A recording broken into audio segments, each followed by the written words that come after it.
Halo, saya Josephine Stella Mary, NIM 20L10045 dari Fakultas Arsitektur dan Desain Prodi DKV. Video ini dibuat untuk menjawab pertanyaan dari video materi perkuliahan agama mengenai kesucian. Mari kita mulai dari pertanyaan yang pertama. Apa arti kesucian bagimu? Kesucian berasal dari kata kunci suci yang dalam bahasa Indonesia dapat berarti bersih, bebas dari dosa, tidak bersalah, murni, tidak bernoda, dan tidak bercela.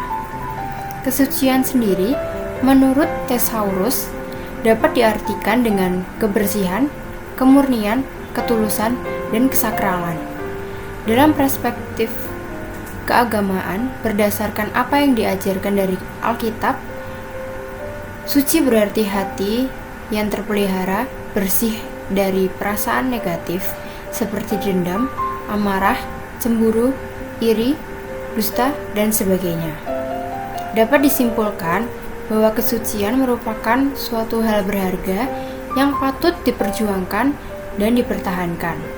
Contohnya, kesucian hati untuk menerima Tuhan Allah. Dalam Injil Perjanjian Lama Yehezkiel bab 36 ayat 25-26 dikatakan, "Aku akan mencurahkan kepadamu air jernih yang akan mentahirkan kamu dari segala kenajisanmu dan dari segala berhala-berhalamu. Aku akan mentahirkan kamu. Kamu akan kuberikan hati yang baru dan roh yang baru dalam batinmu, dan aku akan menjauhkan dari tubuhmu hati yang keras dan kuberikan kepadamu hati yang taat."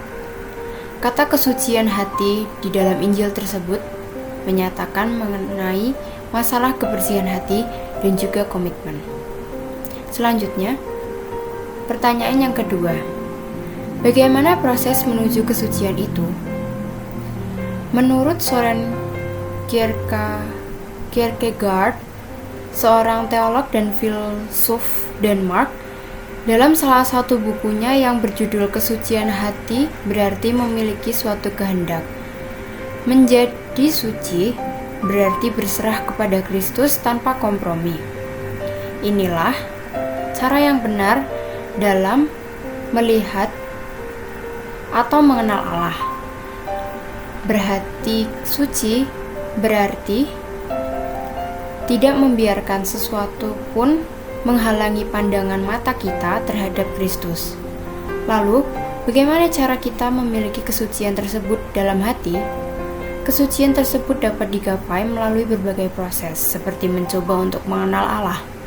Dengan mengenal Allah, maka kita akan memperbarui hati dan inti kehidupan kita, atau dapat kita sebut dengan nous.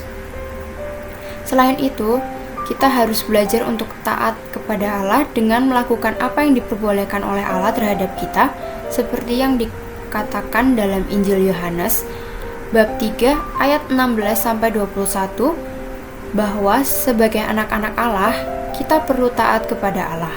Dan jikalau kita tidak taat kepada Allah, maka kita akan mendapat konsekuensi dari Allah.